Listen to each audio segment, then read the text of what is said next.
जय हिंद दोस्तों, तो फिर आज एक बार उज्ज्वल परिवार की तरफ से क्लास लेकर के अपनी। और चलिए दोस्तों, क्लास शुरू करने से पहले सबसे पहले तो आप लोगों को नवरात्रों की ढेरों शुभकामनाएं। जैसे कि आप लोग नवरात्रि रख भी रहे होंगे भाई, इसमें माँ शक्ति की पूजा की जाती है, सारी चीज़ें आप लोगों के बीच में आप लोगों को पता है। चलिए भाई स्टार्ट करते हैं। पहला ही क्वेश्चन अभी हाल ही में चर्चा में रहा अभी आपका क्वेश्चन नंबर 1 आज की क्लास का। क्वेश्चन नंबर 1 चर्चा में रहा अभी आपका, कहाँ की नवीकरणीय ऊर्जा नीति चर्चा में है रही अभी। कहाँ की नवीकरणीय ऊर्जा नीति चर्चा में है भाई। कहाँ की नवीकरणीय ऊर्जा नीति चर्चा में है।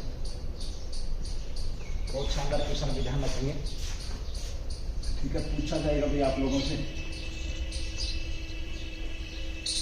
2022 के किसी भी एग्जाम में पूछ लिया जाएगा। चलिए, यानी कि ऊर्जा की नई नीति आई है नवीकरणीय ऊर्जा। यानी कि नवीकरणीय ऊर्जा की बात करें तो यहाँ पर सोलर ऊर्जा की बात समझ सकते हैं आप, ग्रीन ऊर्जा कह सकते हैं। पर्यावरण को बचाने के लिए इस पर फोकस किया जा रहा है, क्योंकि जैसे कि आप लोगों को पता है कि पर्यावरण की अगर हम बात करते हैं तो ग्लोबल वार्मिंग हो रही भाई, और समुद्रों का पानी भी गर्म हो रहा है। समुद्रों के पानी के गर्म होने की वजह से ग्लेशियर कह सकते हैं, आपका टेम्परेचर बढ़ने की वजह से ग्लेशियर भी पिघल रहे हैं। तो बहुत सारा परिवर्तन हो रहा है, ठीक है। इस परिवर्तन से बचने के लिए अभी हाल में हर देश हर प्रकार से अपनी क्या कर रहे हैं, नई योजनाएं लेकर के आ रहे हैं।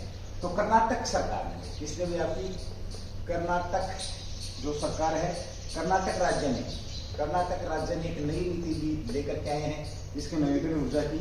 और इसकी जो अवधि है वो कब से कब तक अभी हाल ही में मंजूरी दी है इसकी, 2022 से लेकर के 2027 तक आपकी ये ऊर्जा नीति रहने वाली। 2022 से 2027 तक आपकी ये जो इन्होंने नीति पर मंजूरी दी है भाई, मंजूरी मिली है इस नीति पर, तो ये भी चर्चा का विषय है, ठीक है। चलिए भाई अगली बात करते हैं। इनका लक्ष्य रखा है इस नीति के तहत। लक्ष्य क्या रखा है, देखिए लक्ष्य की अगर हम बात करें तो 10 गीगावाट 5 साल के अंदर 10 गीगावाट नवीकरणीय ऊर्जा उत्पादन क्षमता हासिल करना। तो 10 गीगावाट नवीकरणीय या सौर ऊर्जा कह सकते हो ऊर्जा हासिल करना भी। 10 गीगावाट कितना आपका 10 जो गीगावाट है ये हासिल करना कितने समय में, 5 वर्ष में। अगले जो 5 वर्ष आ रहे हैं इन 5 वर्षों में इसको हासिल करना, ये इनका क्या है लक्ष्य रखा है कर्नाटक सरकार ने। चलिए अगली बात करते हैं कर्नाटक सरकार की। जब बात करते हैं तो अकेले इसमें 2027 तक इन्होंने क्या किया भाई, रूफ के लिए अकेले रूफ टॉप सोलर से उत्पादित, देखिए रूफ टॉप यानी कि जो छत पर जो आपके लग रहे हैं रूफ टॉप सोलर से उत्पादित सोलर से उत्पादित 1 गीगावाट हिस्सा इसके अंदर शामिल है।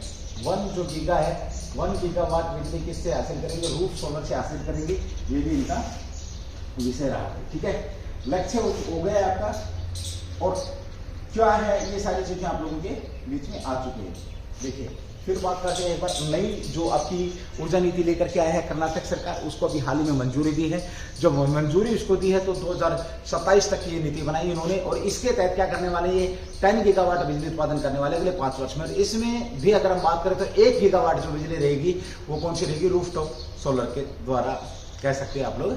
चलिए ठीक है, अगला क्वेश्चन नंबर 2 भाई, ये भी आपका चर्चा का विषय रहा है। अगर हम अगले क्वेश्चन की बात करेंगे, अभी हाल ही में आपका एक जारी हुआ है, ठीक है। State of world population report जारी की गई है। ये किसने जारी की, क्या भाई क्वेश्चन नंबर 2 आपका state of world population report जारी हुई है।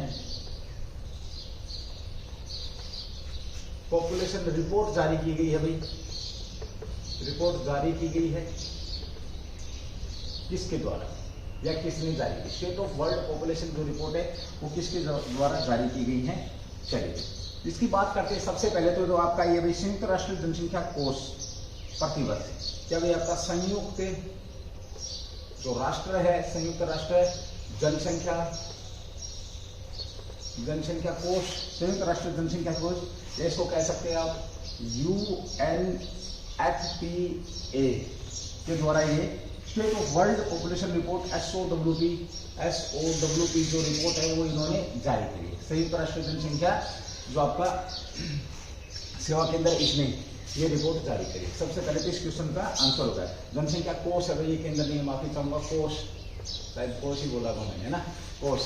तो सबसे पहले तो जो state of world population report किसने, संयुक्त राष्ट्र जनसंख्या कोष के द्वारा जारी किया गया, SOWP रिपोर्ट, या इसको कह सकते हैं UNFPA कह सकते हैं इसको, UNFPA, United nation population fund. इसकी अगर हम फुल फॉर्म लेते हैं तो ये क्या हो जाता है, यूनाइटेड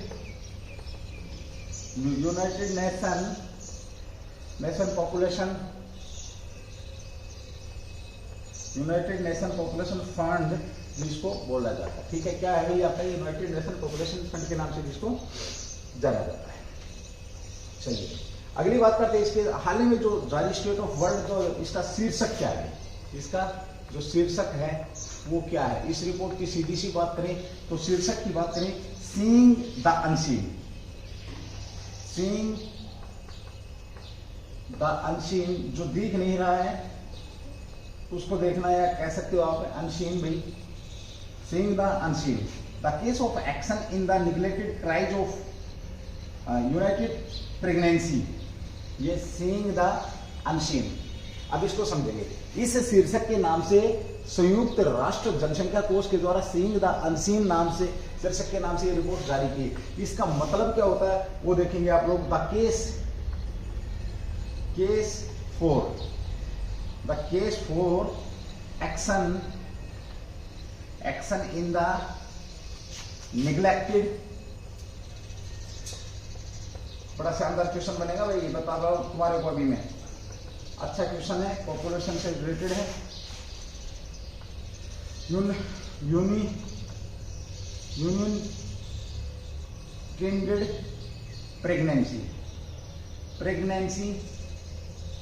यानी कि अनचाहे गर्भ को लेकर के, अनचाहे यानी कि ऐसा जो अनचाहे गर्भ है उनको लेकर के ये रिपोर्ट जारी हुई है। उसका शीर्षक जो दिया गया था, सीइंग द अनसीन, जो दिख नहीं रहा है या अनचाहे जो गर्भ है उनको लेकर के, ये उस केस से संबंधित है भाई, जो गर्भ अनचाहे जो गर्भ होते हैं, जैसे चाहे वो अनजाने में हुआ, चाहे उन्हें मैं कह सकता हूं कि भाई जो परिवार कल्याण जो योजनाएं हैं उनके बारे में नहीं पता हो, चाहिए कह सकते हैं उन्हें सेफ्टी के बारे में नहीं पता हो, अनचाहे यानी कि चाह भी नहीं रहे हैं लेकिन वो गर्भ ठहर रहा है। ठीक है भाई, चाहे वो किसी दुर्घटना, रेप के द्वारा, या कैसे भी कह सकते हो आप, या किसी भी प्रकार का शारीरिक शोषण के द्वारा जो गर्भ ठहरते हैं उनको लेकर के ये इसका शीर्षक दिया गया है। ध्यान रखिए 2015 में अनअपेक्षित गर्भधारण से संबंधित है, क्या कह सकते हैं इसको आप, अनअपेक्षित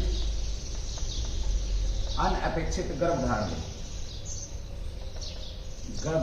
अनअपेक्षित गर्भधारण की यहाँ पर बात हो रहा है। 2015 से 19 के बीच में जो दुनिया भर में सालाना लगभग अनअपेक्षित गर्भधारण वृद्धि हुई थी भाई, 2015 से लेकर के 2019 के बीच में, चाहे उन्हें मैं दोनों तीन चीजें बोल रहा हूँ, यानी कि कुल चाहे घटना कोई भी रही हो, बस बंदा गर्भ धारण करना, या मतलब जो भी दंपति हो गर्भ धारण करना नहीं चाह रहे हैं, फिर भी गर्भ ठहर रहा है, उस बात को लेकर के ये है भाई आपका। तो 121 मिलियन दुनिया भर में सालाना लगभग 121 मिलियन संख्या थी जिसकी अनचाहे गर्भ थी। अनचाहे जो गर्भ था आपका, अनचाहे गर्भ की कितनी 2015 से लेकर 19 तक 121 मिलियन संख्या थी।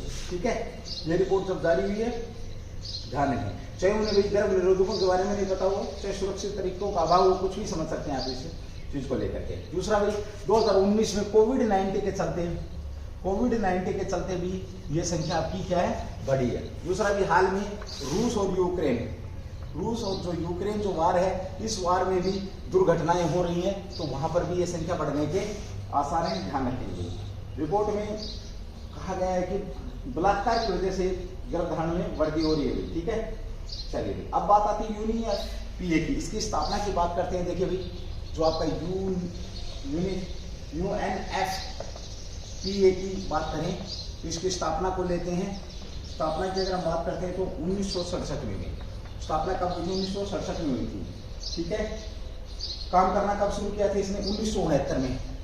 काम करना कब प्रारंभ किया इसने? 1969 के अंदर इसने काम करना प्रारंभ किया, ये भी ध्यान रखिए। चलिए 1987 में इसका नाम बदला। पहले इसका नाम क्या था? जो इसका नाम था संयुक्त राष्ट्र कोष था। संयुक्त राष्ट्र कोष इसका नाम था पहले, और वर्तमान में ये जो नाम बदल 1987 में संयुक्त राष्ट्र जनसंख्या कोष कर दिया गया। 1987 में इसका नाम बदला और संयुक्त राष्ट्र जनसंख्या कोष इसका नाम कर दिया गया। चलिए, स्टेट ऑफ वर्ल्ड पॉपुलेशन को लेकर के एक रिपोर्ट जारी हुई है, जिससे जो किसने करी भाई, यूएनओ की जो आपका संयुक्त राष्ट्र जनसंख्या कोष है उसके द्वारा की गई है। और इसमें इस बात का खुलासा किया गया है कि भाई जो अनचाहे गर्भ हैं उनसे भी जनसंख्या आपकी पॉपुलेशन आपकी बढ़ रही है। इसके अंदर उसने 2015 से 19 तक के बीच के आंकड़ों का जिक्र किया, तो 121 मिलियन इस टाइप के जो गर्भधारण की संख्या बढ़ी थी। चाहे वो किसी भी, चाहे वो दुर्घटना की वजह से हो सकती है, चाहे वो आप कह सकते हैं उन्हें सुरक्षा से संबंधित उपायों का नहीं पता या उन तक पहुंच नहीं पा रहे हैं, चाहे कारण कुछ भी रहा हो। और ये उसका सीन द अनसीन करके एक शीर्षक से ये रिपोर्ट जारी हुई है। ये शानदार क्वेश्चन आप लोगों का 2022 में पूछा जाएगा, ये भी आप लोगों को मालूम होना चाहिए। चलिए अगली बात करते हैं। अभी हाल ही में चर्चा में रहा भी आपका भीमराव अम्बेडकर साहब का नाम चर्चा में रहा। पूरा क्या कह रहे हैं अभी इसके ऊपर हम बात करें।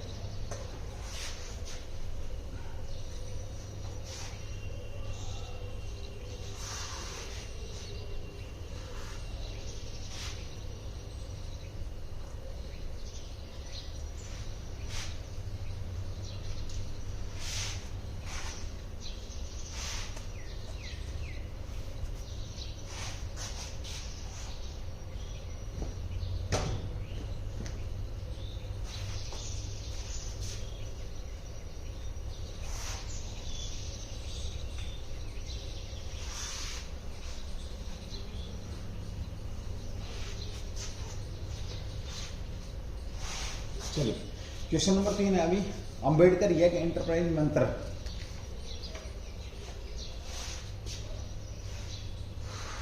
एक योजना लॉन्च करी गई है। Question number 3, Ambedkar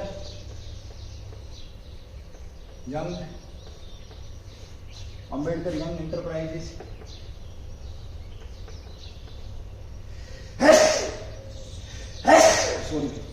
enterprise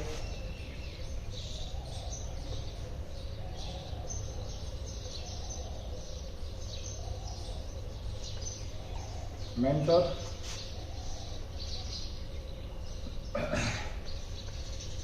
programme.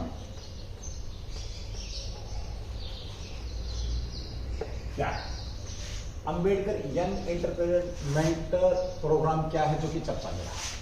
बहुत शानदार क्वेश्चन भी आपका ये भी पूछा जाएगा, ध्यान रखना इस चीज का। देखिए सबसे पहले बात करते हैं इसका, ये है क्या। देखिए ये योजना है भाई, आपकी योजना है रोजगार से संबंधित योजना कह सकते हैं। जो यंग लोग हैं, SC ST के जो यंग लोग हैं, उद्यमी हैं, उनको सहायता देने की यहाँ पर बात हो रही है। ठीक है, चलिए अब ये पता लग जाएगा आपको।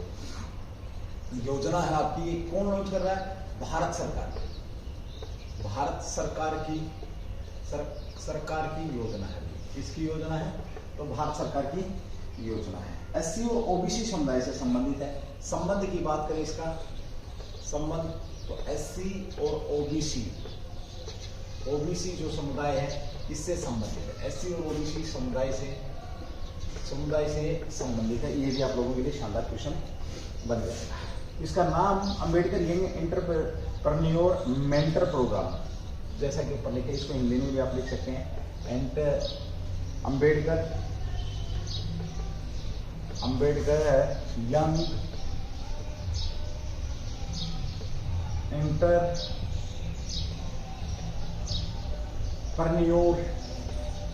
जो योजना आती है प्रोग्राम। ठीक है, चलिए इसके अंदर क्या है, योजना का उद्देश्य की बात कर लेते हैं। योजना का नाम होगा उद्देश्य। जैसा कि यहाँ पे लिखा है, SC और OBC संबंधित, SC और OBC के जो उद्यमी हैं, उद्यमियों को सहायता देना। क्या करेगा इसके अंदर? SC और OBC के जो उद्यमी है उनको सहायता देना। वैसे सहायता तो भाई सभी हम जो उद्यमी उन सबको देनी चाहिए, चलो, लेकिन ये स्पेशल किसको भी? SC और OBC को सहायता दे रही है। ठीक है, चलिए, उसके बाद मदद करना कह सकते हैं। इससे इसी की तरह की एक योजना और थी आपकी भाई VCF, ये ठीक से काम नहीं कर रही थी, तब इसकी जगह पे योजना है। इसके तहत क्या ST जाति के उद्यमियों को, ST जो जाति के उद्यमी हैं, जाति के उद्यमियों को सहायता दी जाती थी। उद्यमियों ST जाति के जो उद्यमी हैं उनको सहायता दी जाती थी, ये भी ध्यान रखेंगे, ठीक है। ओके, अगली बात करते हैं, इसमें क्या भाई, इसमें VCF योजना के तहत कितना दिया गया था, 6 वर्षों में 15 करोड़ रुपए की मदद की बात यहाँ पर की गई थी। 6 वर्ष की अवधि के लिए 15 करोड़ रुपए की वित्तीय सहायता अधिकतम, यानी कि 15 करोड़ रुपए तक सहायता बंदा ले सकता है अपना व्यापार चलाने के लिए, चाहे वो SC ST से संबंधित है, ठीक है, और OBC। चलिए, ये सरकार ने योजना लॉन्च करी, बड़ी अच्छी योजना है भाई। जो बेचारे गरीब लोग हैं SC ST OBC के, जो मेरे भाई हैं, उन्हें अब मौका मिल जाएगा ये करने का। उसका नाम रखा अम्बेडकर। अम्बेडकर साहब की बात करें तो एक बार 5 मिनट इनका नाम आए और जिक्र ना हो तो ये हो ही नहीं सकता। देखिए, सबसे पहले तो बात करें, शिक्षा वो शेरनी का दूध है, ये शब्द किसके थे, शिक्षा वो शेरनी का दूध है, शेरनी का दूध है, जो जितना पिएगा दहाड़ मारेगा, ये शब्द इन्हीं के थे। ड्राफ्टिंग कमेटी के, ड्राफ्टिंग जो कमेटी थी या प्रारूप जो समिति थी, समिति के अध्यक्ष थे भैया, समिति के अध्यक्ष के तौर पर भी ये काम कर रहे थे। किसके, संविधान सभा के। साथ ही हम बात करते हैं संविधान सभा में सबसे ज्यादा पढ़े लिखे व्यक्ति आपके यही थे। सामाजिक जो आपका बहिष्कार था कह सकते हैं, सामाजिक उस समय स्थिति जो अनटचेबिलिटी थी उसको भी झेलते हुए इन्होंने यहाँ तक अपनी उपलब्धि हासिल करी। दूसरी बात करते हैं जो भीमराव अंबेडकर साहब हैं, संविधान के जनक के नाम से भी इनको जाना जाता है, संविधान के जनक के नाम से भी इनको जाना जाता है, कि फादर ऑफ संविधान भी कहें तो इन्हीं को कहा जाता है। अगर मैं बात करूं संविधान सभा के अंदर सबसे ज्यादा पढ़ा लिखा व्यक्ति, तो संविधान सभा में सबसे ज्यादा पढ़ा लिखा व्यक्ति भी आपके भीमराव अंबेडकर साहब ही थे, ठीक है। चलिए, अगले क्वेश्चन की बात करते हैं, क्वेश्चन नंबर 4, जो कि आपका चर्चा में है। ये योजना थी रोजगार को लेकर के, और इस योजना के बारे में भी आप लोगों को मालूम होना चाहिए। चलिए, चर्चा में रहा आपका भाई डीबीटी भारत पोर्टल चर्चा में है। भारत पोर्टल चर्चा में है, ये क्या है, चर्चा में है, यह क्या है। डीबीटी भारत पोर्टल की बात करते हैं तो चर्चा में ही ये क्या है, देखिए 53 विभिन्न मंत्रालय की केंद्रीय परिषद डीबीटी भारत पोर्टल पर सबसे पहले तो क्या करें, चर्चा में क्यों है, क्योंकि इस पर 53 मंत्रालयों द्वारा केंद्र की प्रायोजित, क्या भाई, मंत्रालय द्वारा केंद्र पर क्षेत्र की 313 जो योजनाएं हैं, योजनाओं को सुनिश्चित किया गया है, योजनाओं को जोड़ा गया है, यानी कि 53 मंत्रालयों की योजनाएं हैं, 313 योजनाएं हैं। इस पर आप उनसे संबंधित जो जानकारी है वो ले सकते हैं। कौन सा, डीबीटी भारत जो पोर्टल है, यहाँ पर आपको सारी जानकारी मिल जाएगी। यह पहल भारत सरकार द्वारा कब शुरू की गई थी, सुनिश्चित करने के उद्देश्य से जोड़ा गया है, लाभार्थी निश्चित रूप से लक्षित करना कह सकते हो आप इसको। तो यह पहल भारत सरकार ने इस पहल को कब किया गया था, 1 जनवरी 2013 में यह पहल करी थी भारत सरकार ने, वित्तीय वितरण प्रणाली में सुधार करने के लिए। कारण क्या था इसका उस समय, तो वितरण यानी कि जो भी बांटा जाता है, वितरण प्रणाली में सुधार करने के लिए, वितरण प्रणाली में सुधार करने के लिए ये इसकी पहल की गई थी, ध्यान रखिएगा। डीबीटी कार्यक्रम के उद्देश्य की बात हो चुकी है, लाभार्थियों को उनके बैंक खाते के माध्यम से सब्सिडी वगैरह, चाहे वो किसी भी प्रकार की, जब मैं 53 बात कर दी मैंने 300, यानी कि किसी भी प्रकार की मदद है, किसी भी प्रकार की केंद्र की योजना है, चाहे वो फाइनेंस से संबंधित हो, चाहे उससे सुख सुविधा से संबंधित हो, सारी की सारी जानकारी आपकी कहाँ पर डीबीटी पोर्टल के अंदर मिल जाएगी, ध्यान रखिएगा, ठीक है। केंद्रीय योजना निगरानी प्रणाली, सेंट्रल प्लान, एक और अभी आपका यहाँ पर कह सकते हैं CPMS के बारे में भी यहाँ पर थोड़ी सी आपको जानकारी होनी चाहिए। देखिए, महालेखा नियंत्रक कार्यालय द्वारा किया जा रहा है, इसका ये किसके द्वारा लॉन्च हो रही है आपकी, ये तो महालेखा महालेखा जो नियंत्रक है, नियंत्रक कार्यालय जो है, कार्यालय द्वारा इसको लॉन्च किया जा रहा है। इसमें भी क्या आपका central plan scheme monitoring system, central plan scheme, central plan scheme monitoring system. भाई ये आपका क्या सेंट्रल प्लान, आपका central plan system, central plan scheme monitoring system है। ये है यहाँ पर डिजिटल रूप से हस्ताक्षर करने की भी तैयारी की जा सकती है इसके अंदर। तो ये भी एक आपका लॉन्च किया जा रहा है, ताकि मतलब जो वितरण प्रणाली है उस वितरण प्रणाली की क्या रखी जा सके, नजर रखी जा सके उसके ऊपर। ये भी आपका शानदार क्वेश्चन यहाँ पर बन जाएगा। ठीक है, चलिए अगली बात करते हैं। चर्चा में है भाई आपका, एक बार मैं इसको रफ करता हूँ, उसके बाद आगे बढ़ेंगे भाई।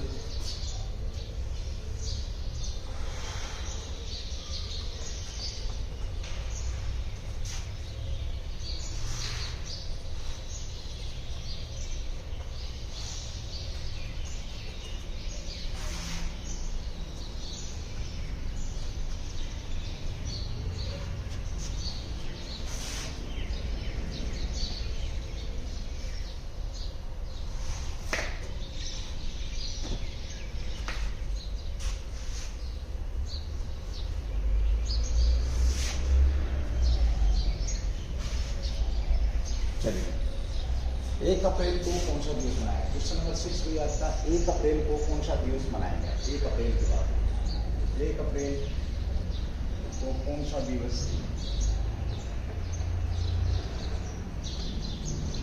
मनाया?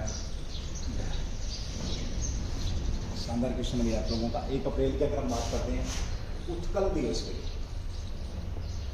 उत्कल दिवस 1 अप्रैल को कौन सा दिवस मनाया गया था? उत्कल दिवस, या कह सकते हो ओडिशा दिवस, या कह सकते हो उड़ीसा दिवस। यानी कि स्थापना दिवस मनाया गया, चाहे वो उत्कल स्थापना दिवस हो चाहे उड़ीसा, एक ही बात है। तो उड़ीसा द्वारा कह सकते हो, उड़ीसा द्वारा स्थापना दिवस मनाया गया। अपना दिवस कौन सा दिवस मनाया गया? उड़ीसा द्वारा स्थापना दिवस यहाँ पर मनाया गया है। ध्यान रखेंगे इस बात को लेकर के भी, ये अच्छा भी आपका 1 अप्रैल को उत्कल दिवस की यहाँ पर हम बात कर रहे हैं। इसकी स्थापना की अगर हम बात करते हैं तो 1 अप्रैल 1936 में स्थापना कब हुई थी? तो 1 अप्रैल 1936 को स्थापना हुई थी। ध्यान रखेंगे। साथ ही 1 अप्रैल 1936 को ब्रिटिश भारत ने इसको कह सकते किससे? बिहार से अलग किया था। बिहार से अलग करके एक प्रांत की क्या दी थी? बिहार से अलग करके एक प्रांत की कह सकते हो संज्ञा दी थी। ये भी आप लोगों के लिए शानदार क्वेश्चन बन जाएगा। 4 नवंबर 2011, अच्छा क्वेश्चन है, देखिए 4 नवंबर 2011 को, कब भाई आपका 4 नवंबर 2011 को उड़ीसा से इसका नाम बदला और क्या किया गया? ओडिशा इसका नाम। उड़ीसा का अगर हम कह सकते हैं अशोक के समय की अगर हम बात लेते हैं तो इसे कलिंग के नाम से इस स्थान को जाना जाता था, कलिंग के नाम से इसे जाना जाता था। दूसरी बात करते हैं, यहाँ पर अशोक ने कलिंग के युद्ध के बाद क्या किया इसने? जो चंद अशोक था आपका, चंद अशोक से ये आपका धम अशोक बन गया भाई, अशोक बन गया। ठीक है, बताते हैं इससे पहले जो अशोक था वो बहुत ज्यादा मारकाट करता था। अगर कहीं पृथ्वी पर उसने कहीं किसी राजा के द्वारा तो नरक की स्थापना इसने कर रखी थी। यानी कि लोगों को यातना देकर के मारने में इसको मजा आता था। ध्यान रखेंगे, यातना देकर के। लेकिन जैसे इसने कलिंग का युद्ध किया, कलिंग के युद्ध में जैसे इसने देखा कि किस प्रकार से लोग युद्ध के दौरान हताहत हुए हैं, उन लोगों को देख करके इसने क्या करना बंद कर दिया भाई? युद्ध करना यहाँ पर इसने बंद कर दिया, कह सकते हैं छोड़ दिया, और एक संत की इसने क्या शुरू कर दी। अशोक की बात करते हैं तो अशोक ने श्रीनगर शहर बसाया था, जो कि आपका प्रसिद्ध है। श्रीनगर की बात करें तो कौन सी नदी के किनारे है भैया, आपका झेलम नदी के किनारे, जे के अंदर है। किसके द्वारा बसाया गया? अशोक के द्वारा ही बसाया गया था। जे को लेते हैं तो विवेक अग्निहोत्री, जो आपका विवेक अग्निहोत्री अभी चर्चा में है, क्योंकि ये फिल्म निर्देशक हैं। तो क्या हुआ भाई, इन्होंने फिल्म बनाई था कश्मीर फाइल, और ये इसमें क्या कश्मीरी पंडितों के ऊपर जो हुआ है, कश्मीर पंडितों के ऊपर जो अत्याचार हुआ है उसको दिखाया गया है। अत्याचार जो हुआ और काफी विवाद रहा है इस फिल्म के ऊपर भी, कि मुसलमानों के ऊपर या मुसलमानों को नहीं दिखाया गया, मुसलमानों के ऊपर भी जो अत्याचार हैं वो नहीं दिखाया गया। तो ये भी आपका चर्चा का विषय रहा है। ठीक है, उड़ीसा की बात करते हैं तो चिल्का झील का कह सकते हो आप। चलो और भी बहुत सारी चीजें हैं बताने को। राजधानी आपकी उड़ीसा की राजधानी क्या है, ये भी आप लोगों को मालूम होना चाहिए। उड़ीसा की सिटी क्या है ये मालूम होना चाहिए। सीएम, राज्यपाल, सारी चीजें आप लोगों को मालूम होनी चाहिए, ध्यान रखेंगे। चलिए ठीक है, 1 अप्रैल को एक और दिवस मनाया गया था। 1 अप्रैल को और कौन सा दिवस मनाया गया था? 1 अप्रैल को अगर मैं बात करूँ दिवस की, तो एक आपका फूल कह सकते हैं, अप्रैल फूल जिसको बोलते हैं, मूर्ख डे के नाम से भी इसको मूर्ख डे भी मनाया जाता है। इस दिन लोगों को मूर्ख बनाया जाता है। लोगों को खास करके क्या, अपने जो प्यारे या जो रिश्तेदार या दोस्त जो लोग हैं, उन दोस्तों को भी इस पर क्या एक किस्म से कह सकते हैं कि मजाक के तौर पर मूर्ख बनाया जाता था। 1 अप्रैल को आपका फूल डे भी, ऑल फूल डे के नाम से भी इसको जाना जाता है। एक क्वेश्चन यहाँ पर और आप लोगों का बनता है, ध्यान रखेंगे। 1 अप्रैल को एक कौन सा होगा आपका दिवस यहाँ पर? 1 अप्रैल को आपका एक तो ये दिवस हो गया उड़ीसा दिवस, दूसरा आपका मूर्ख, तीसरा फिर एक क्वेश्चन लेते हैं, क्वेश्चन नंबर 7 आपका आज का। 1 अप्रैल को इसके अलावा और कौन सा दिवस मनाया जाता है? तो ध्यान रखेंगे, आरबीआई की स्थापना हुई। स्थापना की अगर हम बात करें, स्थापना इसी दिन हुई थी। आरबीआई की स्थापना कब हुई थी? तो 1 अप्रैल 1935 को स्थापना हुई थी। कब हुई थी? 1 अप्रैल 1935 को स्थापना हुई थी। अधिनियम की बात करें तो अधिनियम कौन सा था भाई इसका? अधिनियम था 1934 का आरबीआई अधिनियम। अधिनियम 1934 के अधिनियम के तहत 1935 में 1 अप्रैल 1935 को इसकी स्थापना की गई थी, ध्यान रखिए। साथ ही हम यहाँ पर बात करते हैं, अभी आरबीआई नवाचार हब की भी स्थापना की गई है और उसका उद्घाटन शक्तिकांत दास के द्वारा भी किया गया है। यहाँ पर क्वेश्चन पूछा जाता है कि वर्तमान में इसके जो अध्यक्ष कौन है? तो शक्तिकांत जो दास साहब हैं वो इसके क्या है? अध्यक्ष है। कौन से नंबर के लिए आती है? 25वें नंबर के अध्यक्ष हैं आरबीआई के। रिजर्व बैंक ऑफ इंडिया के नाम से इसको जाना जाता है। बैंकों का बैंक भी इसे कहा जाता है। इस बैंक का राष्ट्रीयकरण 1 जनवरी 1949 में इस बैंक का क्या किया गया है? राष्ट्रीयकरण किया गया। ध्यान रखेंगे, राष्ट्रीयकरण किया गया। देश में मुद्रा से संबंधित जो निर्णय है वो भी यही करता है, आरबीआई करता है। हेडक्वार्टर की बात करें इसके, जो आरबीआई का हेडक्वार्टर की, तो ये मुंबई के अंदर, कहाँ पर है? मुंबई के अंदर है। साथ ही हम यहाँ पर बात करते हैं आरबीआई की, तो यंग हिल्टन समिति है, ये भी आप लोगों को मालूम होना चाहिए। कब इसने सिफारिश करी थी? 1926 में यंग हिल्टन की सिफारिश के बाद इसकी स्थापना की गई थी। शानदार क्वेश्चन है। राष्ट्रीयकरण की भी बात हो गई। एक साथ 14 बैंकों का भी राष्ट्रीयकरण 1969 में क्या था, किसके द्वारा किया गया था? एक उस समय पीएम कौन थे? देख लेंगे। तो 1 तारीख को आपका एक उड़ीसा दिवस मनाया गया। 1 तारीख को आपका full day, all full day में मनाया गया, जिसका नाम क्या? All full day. ठीक है, दूसरा क्या नाम है आपका? आरबीआई की भी स्थापना 1 अप्रैल को यहाँ पर हुई, तो 1 अप्रैल को आरबीआई की स्थापना दिवस भी मनाया गया है। शानदार क्वेश्चन आप लोगों का यहाँ पर ये रहने वाला है। 1 अप्रैल 1935 को इसकी स्थापना हुई थी, ये आप लोग जानते हैं। ठीक है, इंपीरियल बैंक ऑफ इंडिया अधिनियम 1920 के माध्यम से इंपीरियल बैंक की स्थापना हुई थी, ये भी आप लोगों को ध्यान रहना चाहिए। चलिए दोस्तों, आज की जो क्लास है आप लोगों की यहीं पे समाप्त करते हैं।